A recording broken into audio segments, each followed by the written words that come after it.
Gloire à Dieu. Gloire à Dieu. Nous bénissons le Seigneur cet après-midi. Depuis jeudi soir à l'église de l'autre côté jusqu'à maintenant,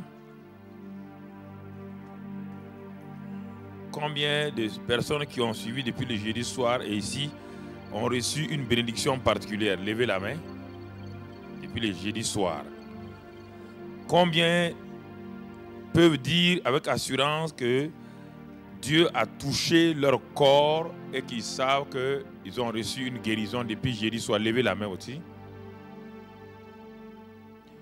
Combien de gens étaient dans le doute, dans la tristesse, qui connaissaient les choses de la croix, qui connaissaient ces choses-là, mais qui ont réalisé, qui ont eu comme une révélation que la croix était plus que ce qu'ils savaient et que maintenant ils ont une nouvelle dimension, une nouvelle vision de la croix en réalité. Levez.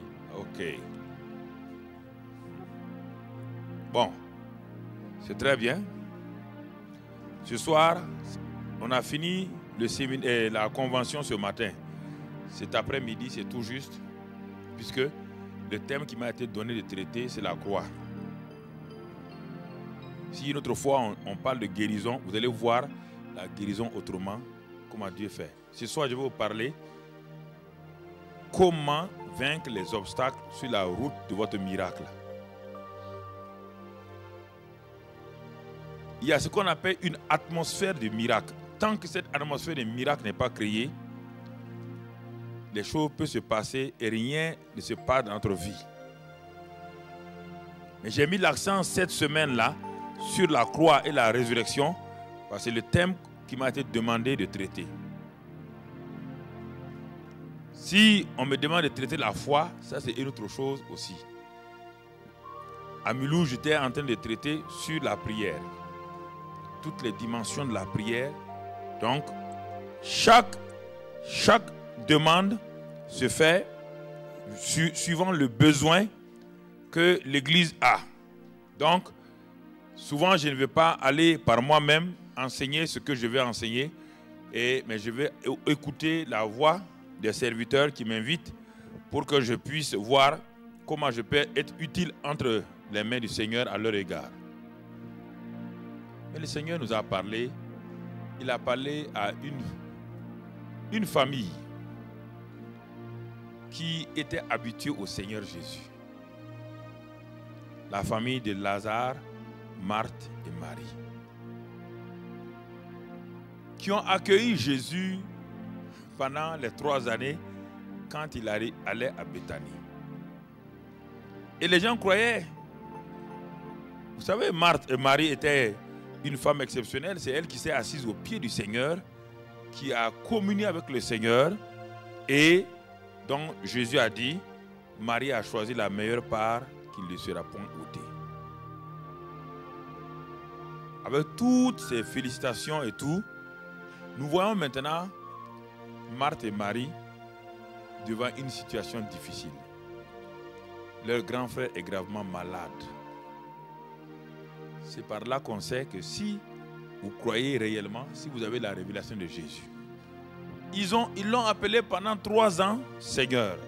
Pendant 3 ans, ils ont préparé des meilleurs repas pour lui donner à manger. Une seule situation va nous révéler que malgré ces 3 années-là, ils n'avaient pas une révélation réelle de qui était Jésus. Et c'est ça qui se pose depuis que je vous dis le jeudi, c'est ça le vrai problème des chrétiens. On enseigne, on prêche, mais quand une situation arrive, on est comme déconnecté. Le Seigneur est étonné, il dit, mais comment? Marthe, Marie, c'est vous qui m'accueillez à Béthanie, vous êtes mes logeurs.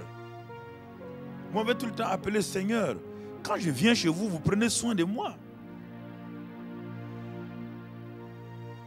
Hey, vous ne croyez pas à ce que je vous ai dit? Ne t'ai-je pas dit, Marthe, que si tu crois, tu vas voir la gloire de Dieu? Mais Marthe dit dans son cœur, à quel moment tu m'as dit cette phrase-là? Parce que ce n'est pas moi qui suis allé te voir.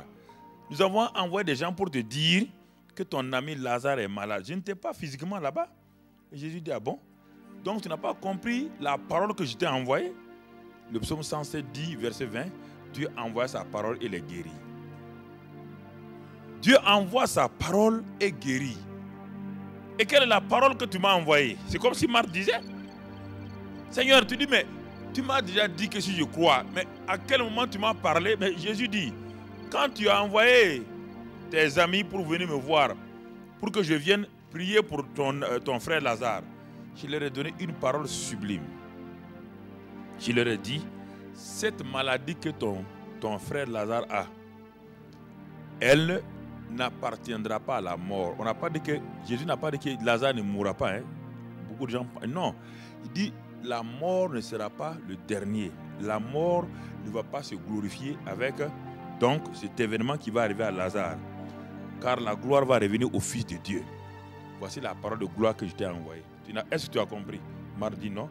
Quand la parole est arrivée, on a cru que ça n'allait pas chez toi. Un ami comme Lazare, qui tout le temps quand il vient, c'est lui qui t'accompagne partout. On dit qu'il est malade.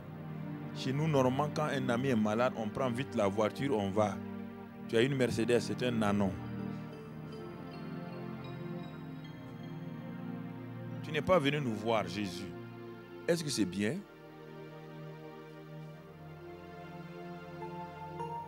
Est-ce que c'est bien, Jésus? Ton ami Lazare, hein? Maintenant, il est mort, il est pourri. Jésus dit, mais donc 3 ans d'enseignement, c'est ça que tu as retenu? C'est ça le résultat? Elle dit, mais oui, tu es venu en retard. Elle a commencé à conjuguer Jésus au passé et au futur.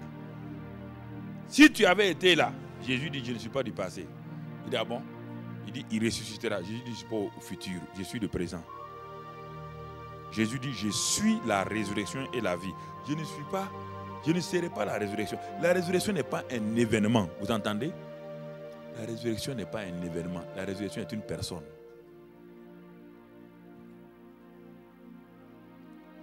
La vie n'est pas un événement. La vie est une personne. Ne t'ai-je pas dit? Alors, roule la pierre. Jésus voulait créer dans cet endroit une atmosphère de miracle. Souvent, la présence du Saint-Esprit est là. Mais cette présence du Saint-Esprit est en quelque sorte repoussée par l'attitude d'incrédulité ou l'attitude de désespoir, de découragement des gens. C'est pourquoi Jésus faisait de telle manière que les gens eux-mêmes croient. Il dit qu'il te soit fait selon ta foi ou selon ta parole. Parce que Jésus crée une atmosphère d'abord.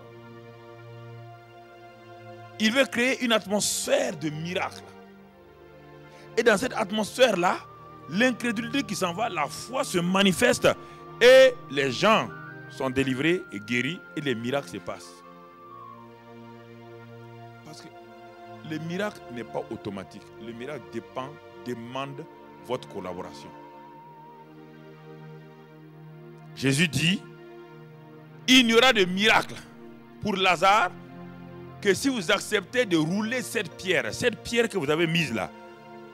Le vrai obstacle entre Lazare et vous, c'est la pierre que vous avez placée. J'ai toute la foi, j'ai toute la puissance. Mais cette puissance divine, cette onction divine ne peut pas aller au-delà de ce que l'homme a décidé de faire à mettre cette pierre-là. Les gens croient que parce que Jésus est là, écoutez, Jésus est arrivé dans son village natal, où il a grandi du moins à Nazareth.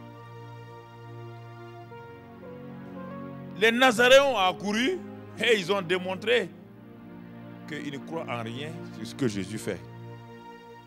Il dit, nous avons appris que tu as fait des miracles à Capernaum. Ça, c'est Capernaum. Les gens de Capernaum ne te connaissent pas. Nous, on te connaît. On t'a vu petit enfant ici. On t'a vu grandir ici. Ce n'est pas toi qui courais derrière les lapins avec nous? Alors, et maintenant, tu veux te faire passer pour un homme de miracles et guérison. Il dit, mais si tu es capable, fais les miracles que tu as fait à Capernaum. Ils veulent nous faire croire que Jésus n'a pas une capacité de faire des miracles en dehors de la volonté des hommes. C'est pourquoi parfois les pasteurs, on se fatigue. On veut faire des miracles, mais si la personne refuse, la Bible dit que Jésus ne put. On n'a pas dit qu'il n'a pas voulu faire un miracle à Nazareth. Lis ça. Marc 6, tu trouveras. Il ne put faire là aucun miracle. Il ne put faire aucun. Il a essayé, il n'a pas pu.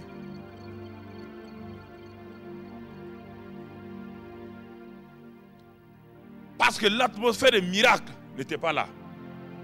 Et la Bible dit que Jésus s'est étonné. Il s'est étonné de leur incrédulité.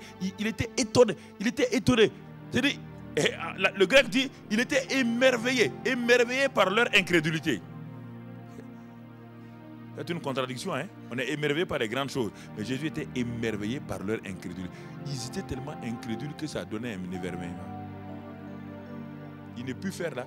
Et que sinon que d'imposer les mains sur quelques malades qui ont accepté, il les a guéris.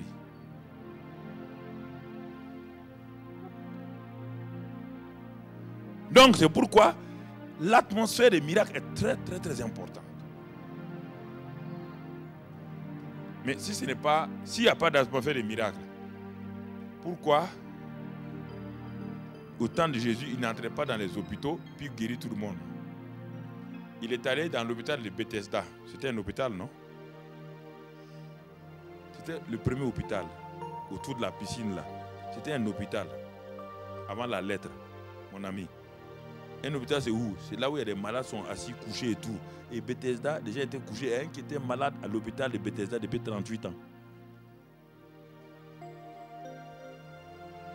L'hôpital, ce n'est pas vos bâtiments là. L'hôpital, c'est un lieu où il y a des malades. Tout lieu où il y a un malade, même si c'est la brousse, c'est un hôpital.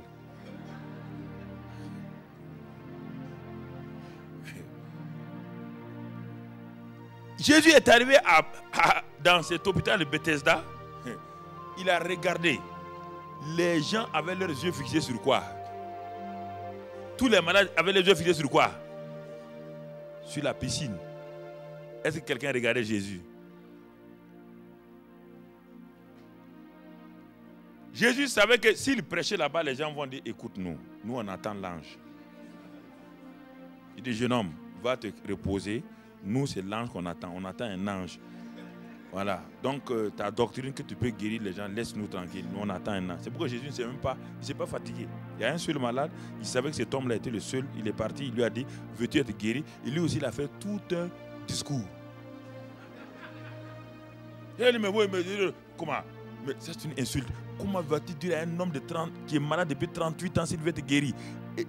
Et tu me connais? Tout le monde m'a abandonné ici. Tous ceux qui m'ont accompagné dans cet hôpital, tout le monde est fatigué, épuisé. Et je suis resté seul. Jésus vous regardera. Tant que vous allez continuer à discuter avec lui, il ne parle pas. Il dit, mais je te pose la question, est-ce que tu veux être guéri? Il ne te demande pas de me faire un discours sur les gens qui sont bons ou pas bons. Tu veux être guéri? Il regarde, Jésus dit, prends ton lit et marche, va. Mais quand il a pris son lit, il a marché. Est-ce que vous avez entendu des applaudissements? Est-ce que la foule a crié? Il ne croyait pas en Jésus, il croyait à la piscine. Vous êtes étonné quand on dit parfois que certains ne seront pas guéris là. Pourquoi ils ne sont pas guéris? Parce qu'ils n'ont pas la pensée sûre. N'essayez pas de provoquer. Vous êtes un homme, beaucoup de gens sont venus, ils ont trouvé cet homme-là malade depuis 38 années. Ils l'ont vu, oui ou non? Tout le monde le connaît. C'est un des malades chroniques de l'hôpital. Cet homme est guéri. Ça devait provoquer quoi? Une ruée de foule vers qui? Ils ont trouvé que c'est étrange, que sa guérison est étrange. La guérison normale selon eux, c'est l'eau qui est agitée par l'ange. Toute autre guérison est suspicieuse. Donc, est-ce que ça va durer longtemps, sa guérison-là? Parce qu'aucun ange n'est descendu. Ils ne savent pas que le patron des anges était là. Ils ne savaient pas que le patron des anges était arrêté là. Celui qui a créé les anges était arrêté là. L'atmosphère des miracles, c'est ça qui est important, frères et sœurs. comprenez? Et quand cette atmosphère de miracle n'est pas installée, c'est tout un problème. C'est pourquoi le texte que nous allons voir ce soir, pour faire une application dans nos vies, on va voir comment les obstacles ont été au fur et à mesure enlevés, et jusqu'à ce que Jésus arrive dans une atmosphère de miracle. Et en ce moment, le miracle a été facile. Très facile. Quand l'atmosphère de miracle est là, le miracle est facile. Alors pour cela, ouvrons la Bible. Si vous avez vos Bibles, ouvrons la Bible dans l'évangile de Marc.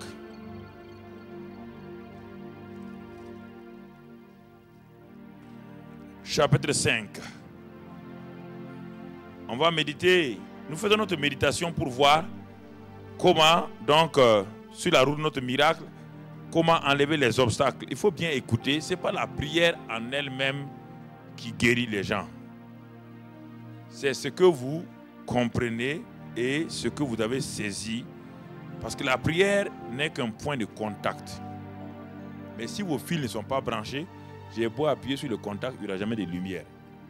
Il ne faut pas dire non, moi j'attends que la prière. Non, si tu attends la prière seulement, il n'y aura rien. La prière ne peut rien faire par elle-même. On dit la prière de la foi guérira le mal. On n'a pas de la prière de la foi. Dans Jacques, la prière de la foi guérit. Mais la foi de qui? Pas de celui qui prie. Lui, il prie et l'autre qui est en face doit exercer sa foi. Mais sa foi viendra d'où? Sa foi ne tombe pas comme ça. Sa foi vient de ce qu'il entend.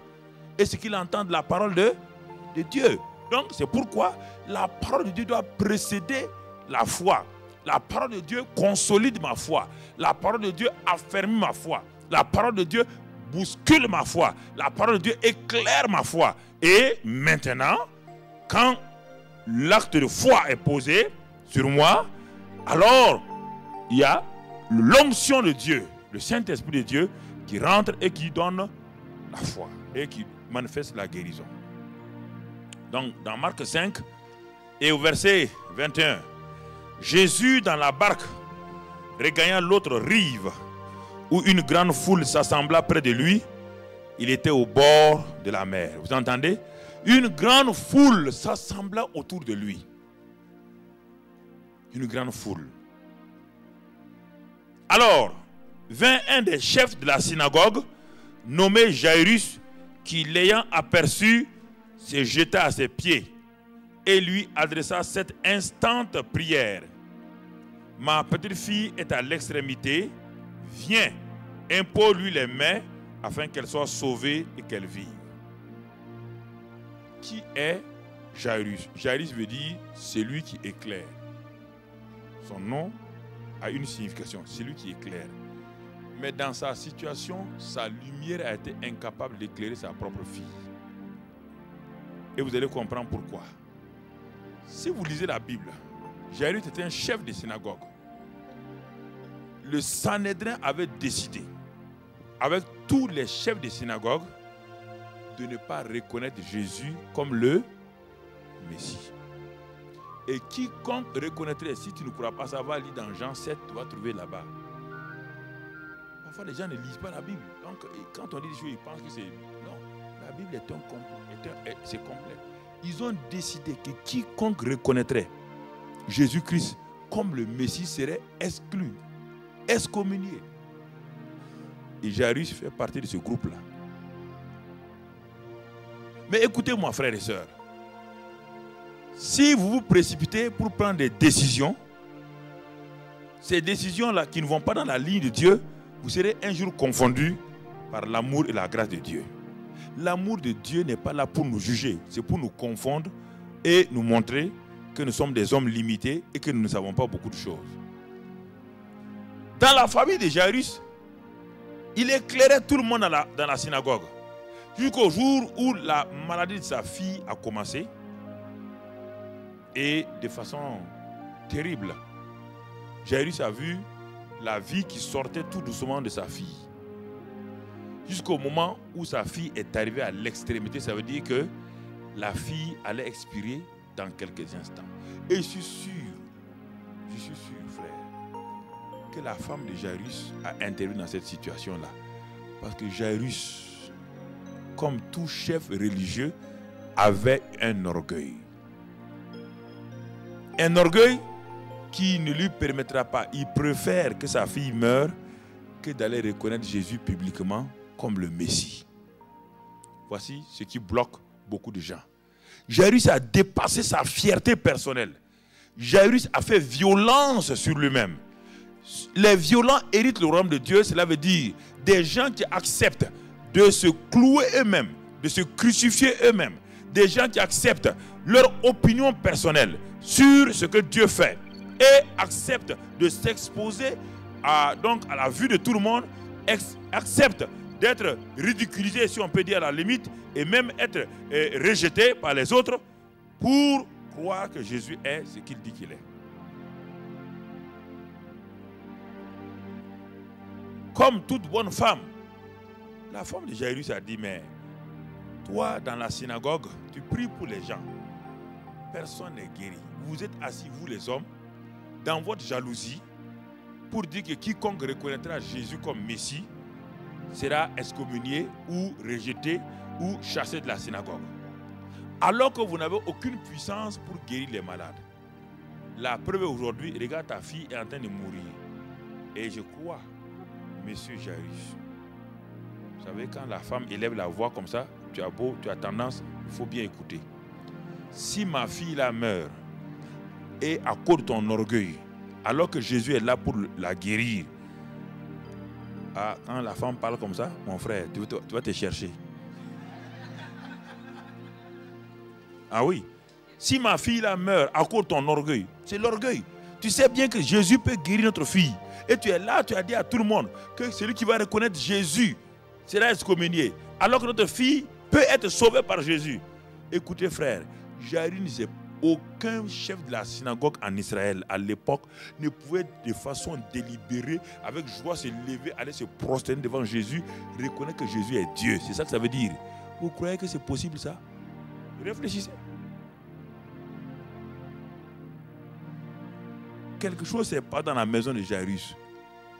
Et quand la foule était rassemblée, la foule a vu Jairus sortir. Je crois que beaucoup de membres de sa synagogue ont sûrement tout fait pour donner le dos.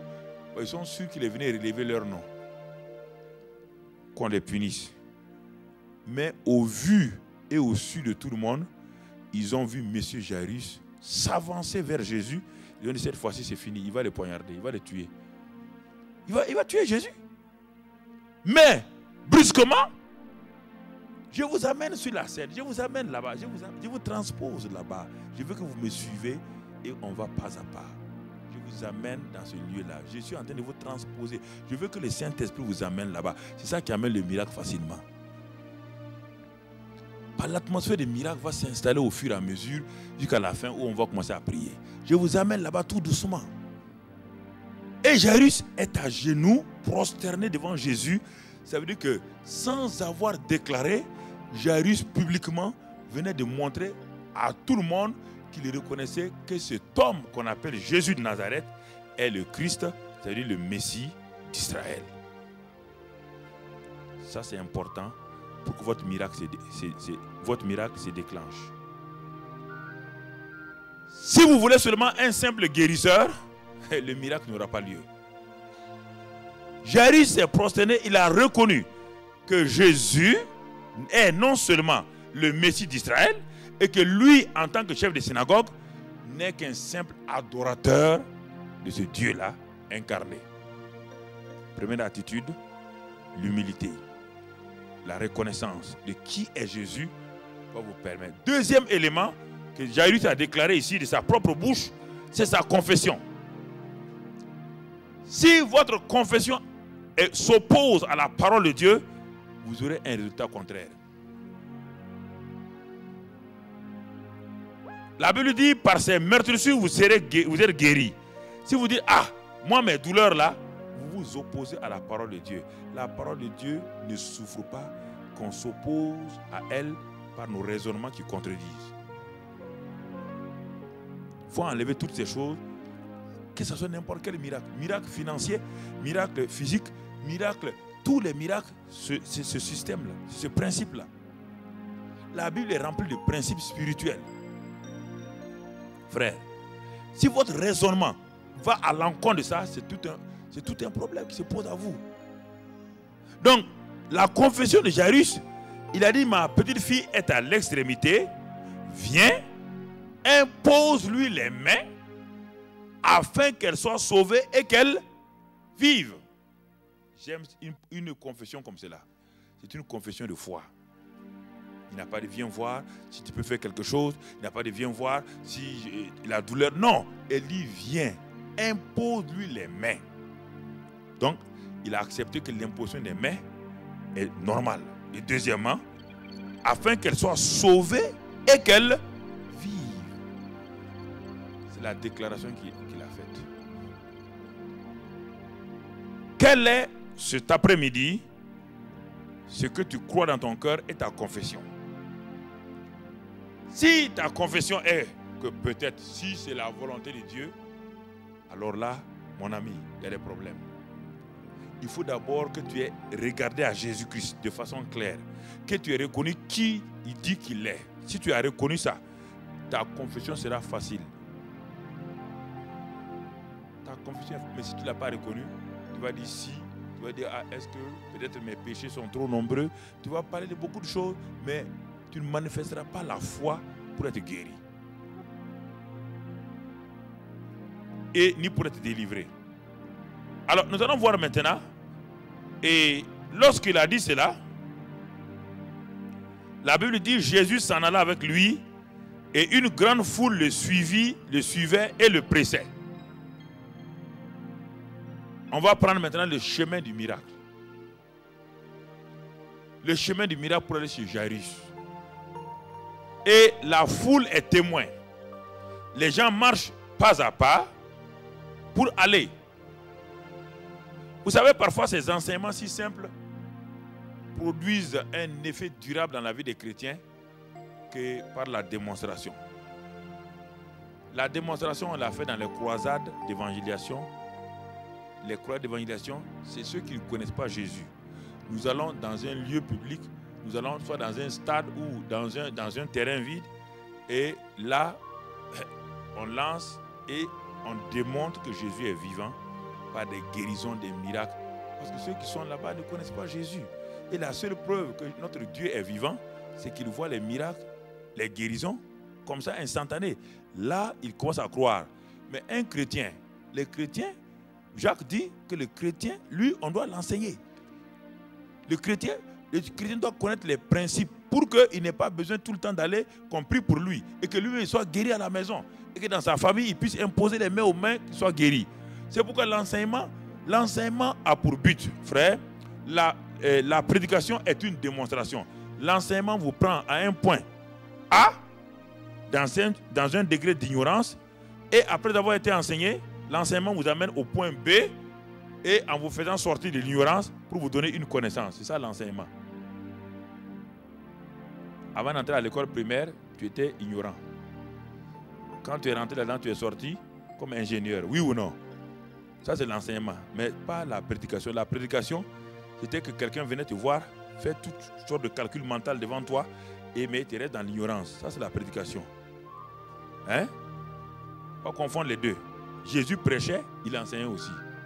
Donc l'enseignement n'est pas la prédication. Hein. Tout le monde dit je prêche. Si tu prêches, tu dois démontrer. Si tu enseignes, tu communiques un savoir-faire aux gens, un savoir, et pour que les gens puissent aller de l'avant. La prédication, c'est la démonstration. Si tu prêches sans démontrer, quelque chose ne va pas. Jésus prêchait, il enseignait. Lis tous les évangiles, tu trouveras les deux mots. Prêche, il enseigne. Donc ça veut dire que la prédication est différente de l'enseignement. L'enseignement, c'est communiquer, donner une révélation à un homme qui n'a pas cette révélation. Et quand cette révélation est là, il peut opérer tout seul. C'est comme le proverbe chinois. Il dit, mais c'est bon de donner un poisson à quelqu'un, mais c'est mieux de lui enseigner à pêcher le poisson, oui ou non?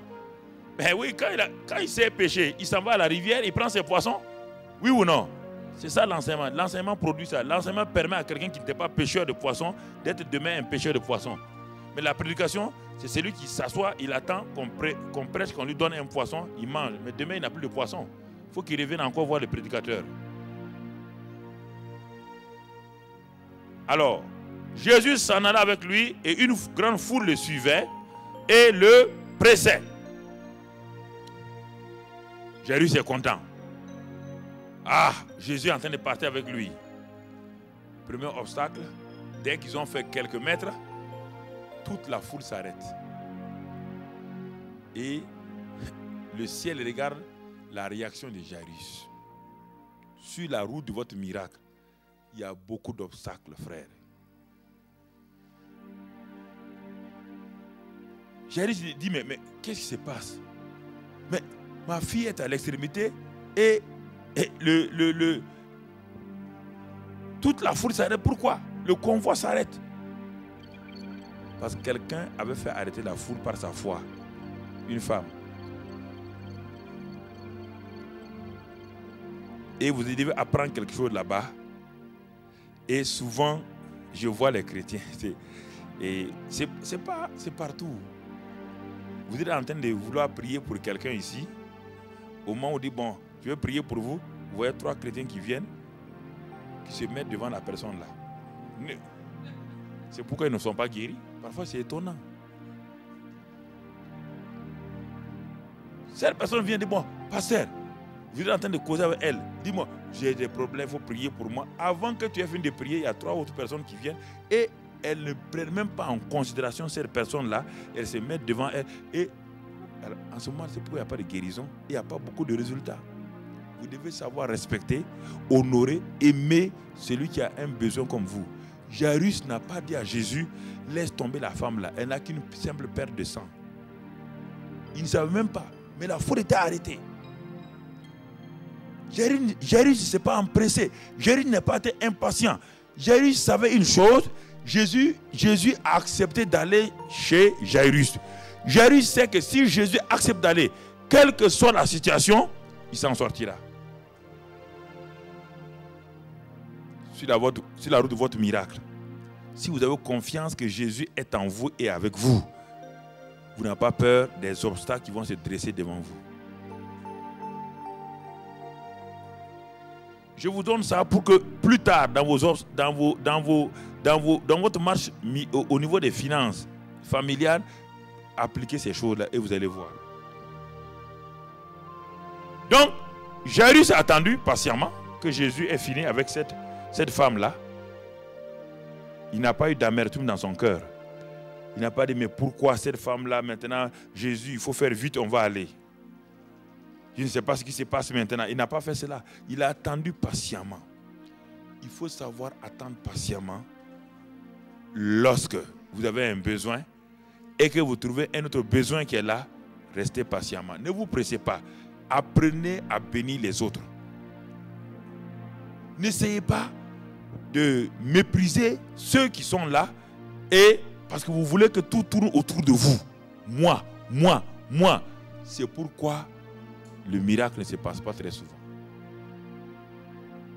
C'est le premier grand obstacle chez les chrétiens.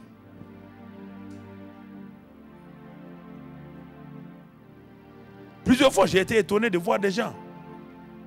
Je suis en train de prier pour quelqu'un. Quelqu'un d'autre vient. Mais j'ai dit, mais ce n'est pas possible. Comment vous pouvez être chrétien? Je suis en train de prier pour cet homme. Vous voyez que je suis en train de lui parler, de lui prier. Vous venez, vous vous mettez là. Cela veut dire que vous trouvez que son problème n'a pas de valeur. Il n'y a même pas un grain d'amour pour cet homme-là. Et vous voulez que Dieu vous guérisse? Il ne faut pas le faire.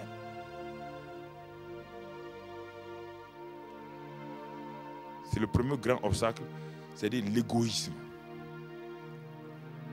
Tout tourne autour de vous. Faites attention à cela. Attendez patiemment. Votre tour viendra. Ne vous en faites pas. Jésus n'a pas changé. Après ce premier obstacle-là, on va aller au deuxième obstacle. La foule a commencé à bouger. Et le deuxième obstacle ici, il est dit au verset 35, après que la fille a été sauvée, maintenant, comme Jésus parlait encore, survinrent de chez le chef de la synagogue des gens qui dirent: ta fille est morte, pourquoi importuner davantage le maître? sur la route de votre miracle, les 10 heures de mauvaises nouvelles vont se multiplier. Ils vont... Non, ça c'est le miracle le plus... un des obstacles dangereux pour votre pensée et votre mémoire. Ils viendront s'asseoir et dire, mais quelle maladie tu as? Ah oui, j'ai la maladie, c'est pas moi. D'Alzheimer. Ah, mais ma tante est morte de ça il y a 3 jours. Ah bon? Même on vient d'enterrer ma tante il y a 3 jours seulement, elle est morte de ça. Ça veut dire que toi aussi tu vas mourir. C'est ça le problème. Et la plupart des gens qui accompagnent des malades à l'hôpital et qu'on dit que les malades sont dans le coma, il y a une erreur fondamentale qu'ils font. Un malade dans le coma entend tout ce que vous dites. Et ils tuent leurs malades avant. Mais il y a un homme comme cela qui est sorti d'un coma et il a dit à tous, vous savez en Afrique, les gens entourent les malades dans la maison. Ils sont assis, ils mangent, ils boivent sur le dos du malade et puis ils parlent négativement. Non seulement ils mangent, ils boivent sur son dos et ils parlent négativement.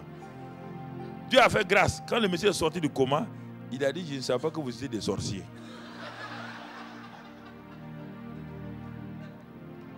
Il dit, mais c'est terrible. Tout ce que vous avez dit là, ils ont dit, ah bon? Tu entendais, non? Il dit, mais j'ai tout entendu. C'est-à-dire que vous vous attendez à ma mort. Et à cause de cela, vos causeries n'ont rien à voir avec... C'est-à-dire que j'entendais, mais je ne peux pas vous répondre, je suis dans le coma. C'est la même chose.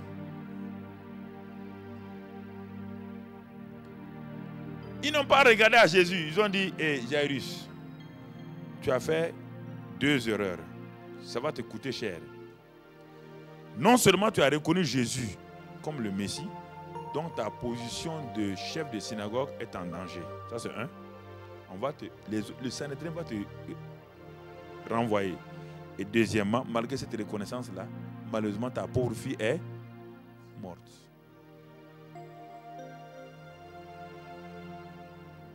Et dans cette circonstance-là, quand les gens sont négatifs, l'atmosphère d'incrédulité s'installe automatiquement. Et c'est pourquoi Jésus savait que s'il n'arrive pas à maintenir Jairus dans l'atmosphère de foi, rien ne se passera. La réaction de Jésus, regardez sa réaction. Qu'est-ce qu'il a fait? Et regardez ce qu'il dit. Mais Jésus, verset 36, sans tenir compte de ces... Jésus n'a pas comptabilisé. Jésus n'a pas crédité son compte, le compte de Jairus avec ses paroles négatives. Il y a un compte comptable spirituel dans votre vie. Et quand Abraham crut en l'Éternel, la Bible dit dans Exode et Genèse 15, l'Éternel lui imputa à justice. Tous les comptables savent ce que c'est une imputation comptable. Donc Dieu a ouvert un compte au ciel au nom d'Abraham. Quand Abraham a regardé les étoiles, il a compté et il a cru, Dieu a crédité le compte d'Abraham. Il est lui imputé à justice. Alors si on impute les choses positives, on peut aussi débiter votre compte. Et c'est ça qui est dangereux dans le royaume des cieux. Dès que on a dit cela, Jésus a regardé, il a regardé Jairus. Il a vu toute la contenance de Jairus a changé. Il a vu le visage de Jairus a changé. Il a vu les pensées de Jairus sont devenues presque négatives. Il a vu que Jairus quittait l'atmosphère de miracle pour entrer dans l'atmosphère d'incrédulité. Et Jésus a contre-attaqué tout de suite. Par vos paroles, vous devez contre-attaquer les choses. Ce sont vos paroles qui peuvent dissoudre l'atmosphère d'incrédulité. Jésus, sans tenir compte de ses paroles, dit à Jairus, cette parole-là, ne crains point, mais crois seulement. Ne crains point, ne crains pas, crois seulement. Jésus n'a pas dit. Oui, Jésus savait qu'il y avait une atmosphère. Jésus savait qu'il y avait des sentiments. Il savait quand que ce père de famille, entendant que sa fille est décédée, il savait ce qu'il vivait en lui. Jésus lui dit de s'en tenir à une seule chose, crois seulement, ne crains pas. Sur la route de votre miracle, vous devez refuser les obstacles négatifs, de paroles négatives, en affermissant votre foi sur ce que le Seigneur a dit. On a lu ici ce passage de Marc. Dans un autre passage, il est dit, Jésus n'est pas partout, mais Jésus a dit, j'irai et je la guérirai. Ça, c'est la parole de foi que Jésus avait donnée à Jairus dans un autre évangile. Donc Jésus s'en est allé, mais avant de s'en aller, il a dit, j'irai et je le guérirai. Mais quand les problèmes se lèvent, vous oubliez ces paroles-là. Jésus est obligé de vous dire, ne crains pas, crois seulement. Ne crains pas, crois seulement, frère. Ne crains pas, crois seulement. Parce qu'il connaît vos sentiments. Il sait ce qui se passe en vous. Il sait les difficultés que vous traversez. Et il vous encourage et dit, mon enfant, ne crains pas, crois seulement.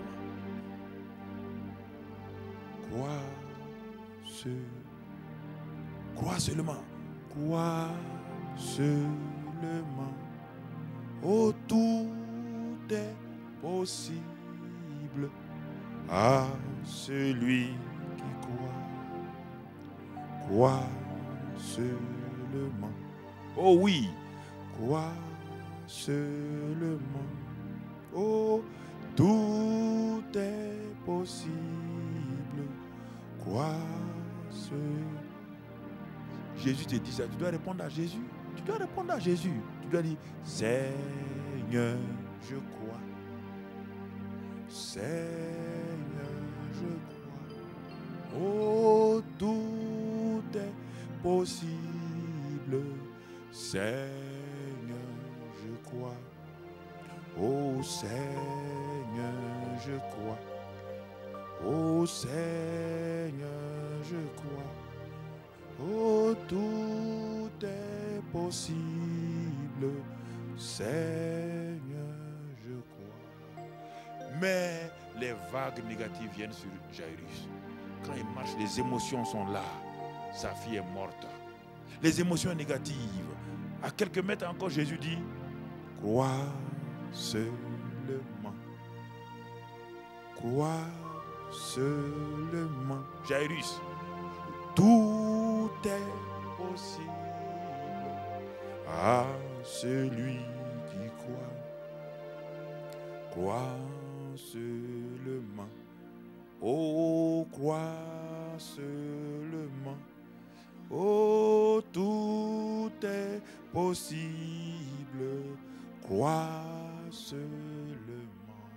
Il faut croire. Il dit de croire. J'ai appris cela en 1982. J'étais allé à Londres. Pour aller à Londres à la Convention européenne des hommes d'affaires de plein évangile. J'étais directeur d'entreprise. Donc, ils m'ont invité. On n'a pas la communauté des hommes d'affaires au Burkina Faso. Ils m'ont invité de venir à Londres à la Convention européenne. Tout d'abord, je n'avais pas le visa. J'ai envoyé mon passeport à Abidjan, car l'ambassade d'Angleterre est à Abidjan pour le Burkina, pour qu'on me donne un visa. Ils ont renvoyé mon passeport, ils ont mis un tampon, no entry, donc aucune entrée en Grande-Bretagne. Donc le tampon était bien là. J'ai pris mon passeport, j'étais avec un frère, on est parti prier. J'ai dit, l'Angleterre appartient à Dieu. Non, non, je suis simple. Dieu a dit que la terre appartient à qui? Qui a créé l'Angleterre? C'est la reine? C'est Dieu. Moi, je voulais les respecter. Comme ils ne veulent pas là, je parle au Créateur. Non, écoutez, c'est là que j'ai appris beaucoup de choses. Parfois dans la souffrance, dans les pleurs, mais parfois de façon aussi vraiment un peu humoristique. Dès que j'ai pris le billet, je suis arrivé à l'aéroport de Ouaga. J'ai dit, Seigneur, ne permets pas que la femme de Air France, là, elle ouvre et me demande où je vais même. Elle n'a qu'à me donner mon billet. Et normalement, on regarde le passeport. S'il n'y a pas de visa, on dit à monsieur, elle n'a même pas demandé. Elle m'a donné le visa. Elle m'a donné le billet.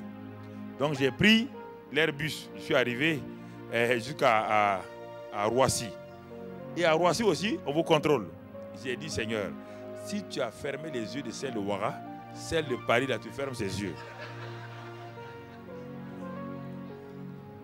Et effectivement, celle de Paris ne m'a rien demandé. Elle m'a laissé passer. Maintenant, on est arrivé à London Heathrow, donc à l'aéroport de Londres. On descend, on était beaucoup d'Africains. On était alliés comme cela. Et j'ai regardé. Tout, on les ramène de côté, tous les Africains là.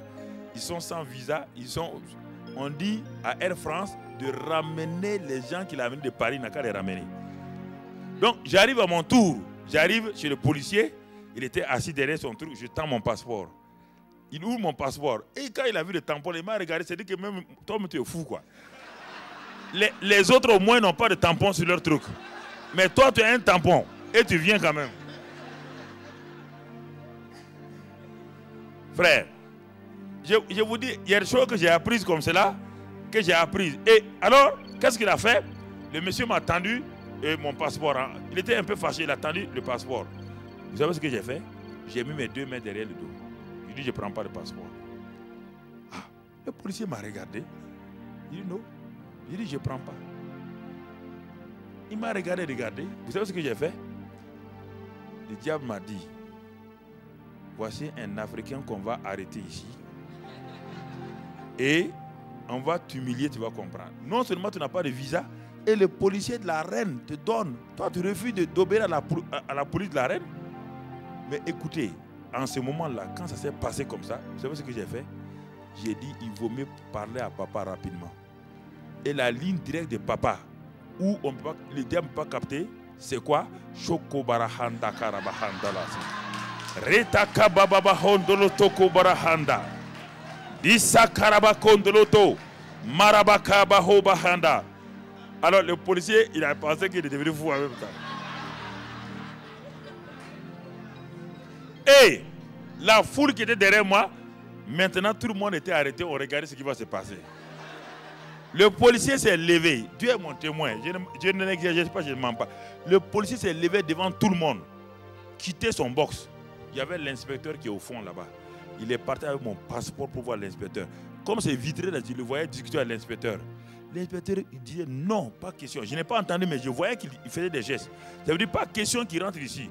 Le policier est revenu encore, il s'est assis, il m'a tendu mon passeport. J'ai mis mes 2 mains ici. Alors là, l'aéroport était bloqué maintenant. On voulait savoir d'où vient cet homme-là et qu'est-ce qu'il a. Bon, les frères africains qui étaient derrière moi, ils étaient cool maintenant, ils sont arrêtés, ils regardent. J'ai mis mes 2 mains là.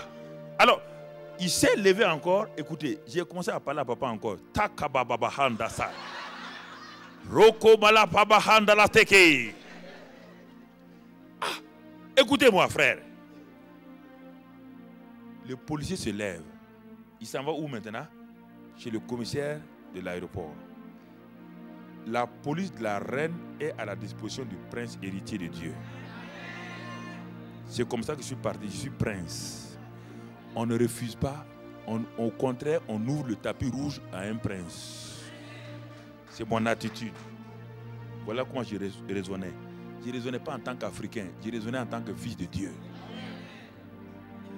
Et il est parti. Il a donné. Et ça fait au moins 15 minutes. Tout le monde était arrêté. Puis à un moment donné, le policier réapparaît. J'ai vu un sourire là. Quand il est venu, il a ouvert mon passeport. Il me dit, on m'a donné 15 jours. 15 jours de visa à l'aéroport. Je suis rentré. C'est là-bas, en 81, que Dieu va me parler. À la convention le matin, un homme de l'Afrique du Sud s'est levé. Le Saint-Esprit est descendu. Il a dit, vous, tenez-vous là-bas, c'était un Allemand. Il a dit, un autre, c'était un Belge. Je savais que le 3e était moi. Il a dit, Dieu m'a montré une vision de 3 personnes. Il m'a dit, vous, from Upper Volta. En ce temps, c'était Upper Volta, ce n'était pas Burkina Faso. Il dit, get up. Je me suis levé. Il a commencé à prophétiser. Il a dit, voici ces 3 hommes-là. Dans 10 ans, vous allez entendre parler d'eux. Dieu a mis dans leurs mains une épée très courte. Et je les ai vus en train de travailler. Et ils vont voyager dans le monde entier. Moi, j'étais assis, il dit, je vais voyager où? Je viens d'arriver en Angleterre. Je n'ai même pas commencé encore. Toi, tu dis, je vais voyager dans le monde. Mais j'étais assis. Et quand j'ai quitté là-bas, je suis venu maintenant, je voulais voir un ami. À l'époque, qui nous envoyait des cassettes de Vichy, Jean-Louis Jaé, qu'on connaissait en Afrique, qui nous envoyait des cassettes. Mais je suis allé chez lui, j'ai trouvé qu'il n'était pas là, il était parti en vacances, c'était en été. Je suis arrivé à la gare de Vichy. Je vous donne ça pour vous montrer comment Dieu m'a appris à vaincre les obstacles. J'arrive à Vichy et je trouve qu'il a voyagé. Et j'avais dans ma poche 35 francs français. Et je devais retourner à Paris. Et j'avais attrapé une, comment on appelle, une angine. Et j'étais là, dans la gare de Vichy. Sans argent pour retourner à Paris. Sans logement. Et le diable a dit, tu vois, je t'ai bien dit que tu es un zélé. Tu apprends aux gens à louer Dieu en Afrique, à rendre grâce à Dieu. Te voilà maintenant coincé. Ton avion est demain à Paris et tu es à Vichy. Donc, tu ne pourras plus retourner à Paris. Et j'ai commencé à être un peu dépressif, vous comprenez? Découragé. J'avais la fièvre. Je suis allé m'asseoir tout juste à la gare, il y a des bancs. Je me suis assis sur un banc et j'étais en train de méditer. J'étais vraiment négatif. Et brusquement, je vois un clochard venir avec une bouteille de vin. Non, écoutez-moi, il vient avec sa bouteille de vin, il boit, et il dit au moins lui, il est heureux. Il rit, il boit, et puis, vous savez, il y avait deux bancs face à face. Il est venu s'asseoir sur l'autre banc là, mais pas au bout, mais devant moi directement. Et moi, j'avais la tête baissée, et brusquement, il buvait, et puis il a posé sa bouteille de vin, et puis brusquement, il a levé les yeux, il m'a regardé face à face. Quand il a su que je l'écoutais, il m'a dit, c'est Dieu qui conduit, c'est Dieu qui vous dirige. Il dit, mais il y a eu l'âne de Balès, il y a maintenant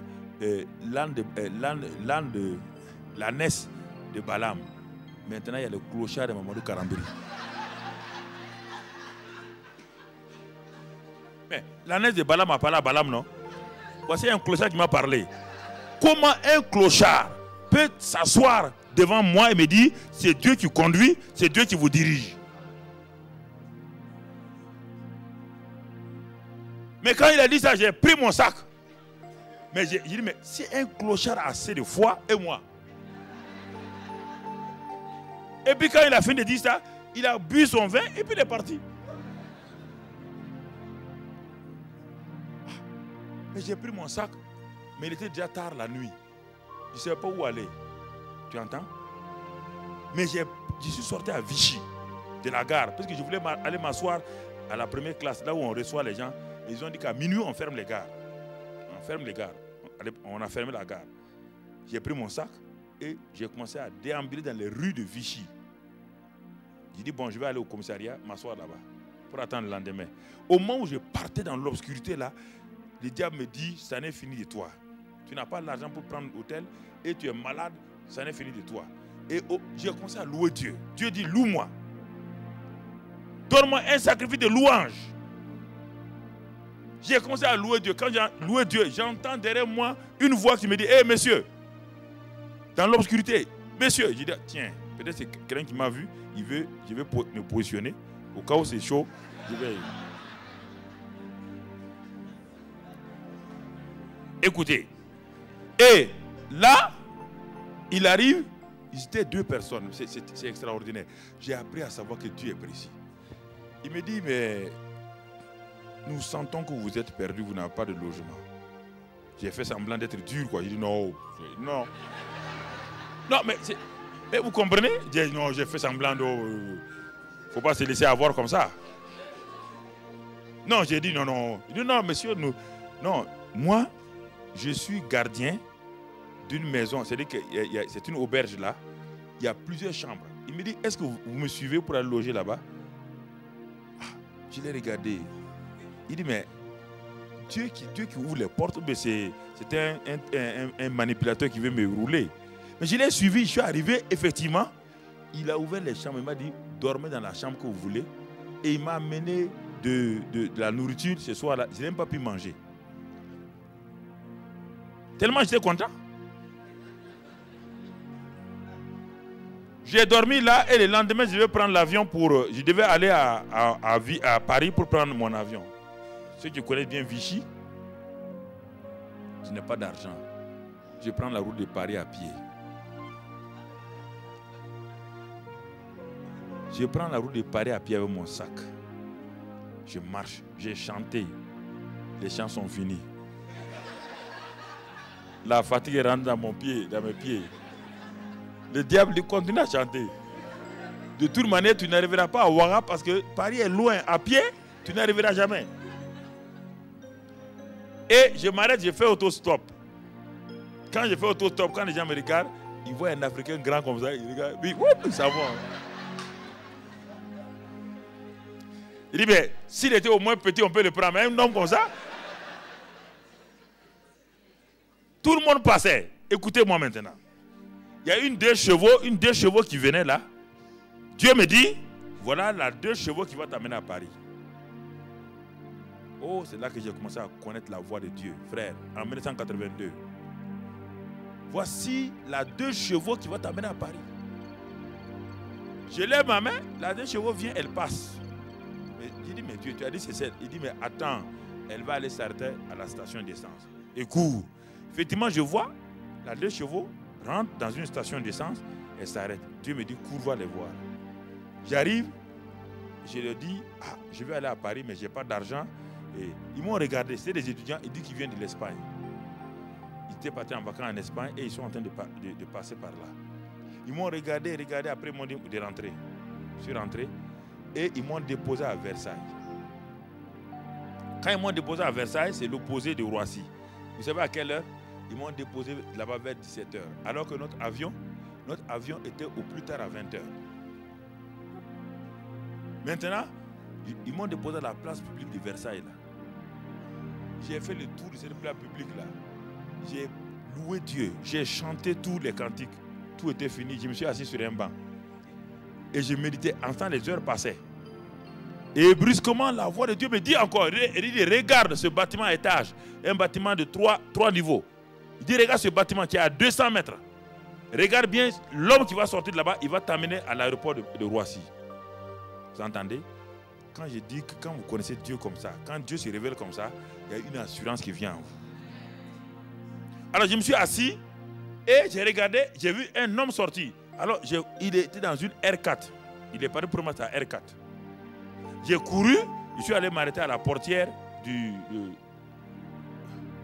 voilà, là. Et j'ai frappé, il a baissé la vitre. Il dit, monsieur, j'ai un problème. Mon avion doit partir d'ici 1h30, 2h. Et je suis à Versailles, je n'ai pas d'argent. Est-ce que vous pouvez m'emmener? Il dit, non, le livre va dans le sens contraire. Je me suis arrêté et j'ai dit, mais Seigneur, tu as dit c'est lui qui m'emmène à Versailles. Mais donc si c'est lui, parle-lui. Effectivement, il a dit, il a baissé, il a dit, bon, ok, bon, je vais vous amener à Roissy. Je suis rentré dans sa voiture. Et en cours de route, il me demande de quel pays je viens. Il dit, je viens de Haute-Volta, c'est-à-dire l'ancien Burkina Faso actuel. Il dit, ah bon? Vous venez de Haute-Volta? Il dit, oui. Il dit, mais moi, j'ai fait toute mon enfance à Ouaga. Regarde comment Dieu est précis. Dieu est merveilleux. Il me donne quelqu'un qui a fait toute son enfance à Ouaga.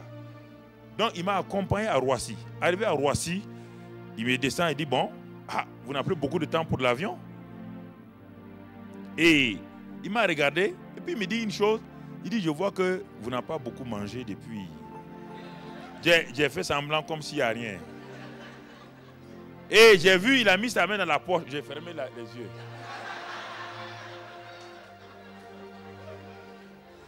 Il a sorti quelque chose. Il me dit, bon, tenez.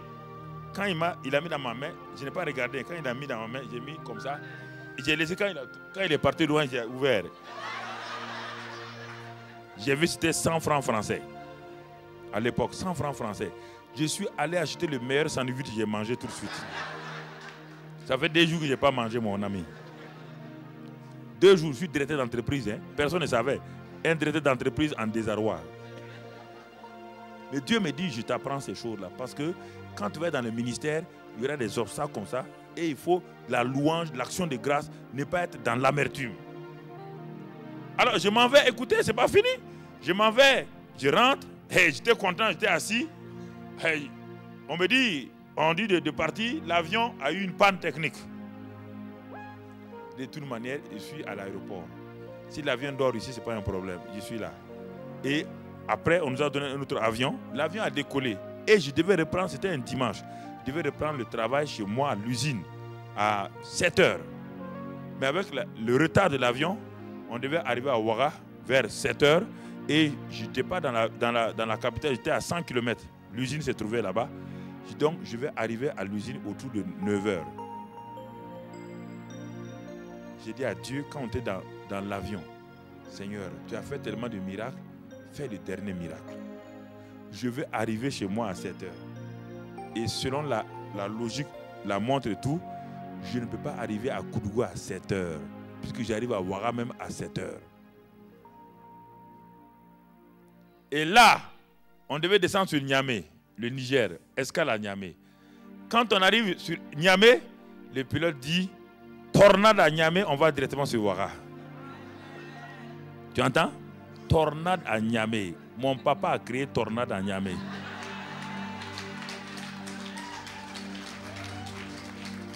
Vous êtes tellement important pour Dieu que Dieu crée des tornades pour vous.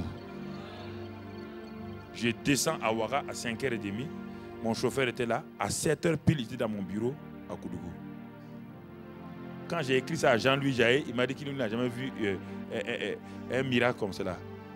Les obstacles étaient sur mon chemin. Dieu m'a dit de les franchir tous sans amertume, sans peur. Quand la peur me saisissait, il me dit de prier en esprit, de me fortifier en esprit. Nous croyons que vous avez été bénis par ce message. Si vous voulez faire la paix avec Dieu et devenir un enfant de Dieu, répétez cette prière après moi. Dites, Éternel Dieu, je reconnais que je suis pécheur et je te prie de me pardonner. Je crois que Jésus est mort sur la croix pour mes péchés et ressuscité d'entre les morts afin que j'aie la vie en abondance. Je me répands de mes péchés et je me détourne d'eux. Je t'invite dans mon cœur et dans ma vie. Je veux te suivre en tant que mon Seigneur et Sauveur, dès maintenant et pour toujours. Au nom de Jésus, Amen. N'oubliez pas d'aimer et de partager la vidéo autour de vous afin d'aider quelqu'un. Pour vos questions, conseils et autres, vous pouvez nous contacter aux adresses qui se trouvent dans la description. Demeurez bénis et surtout n'oubliez pas, Jésus-Christ vous aime.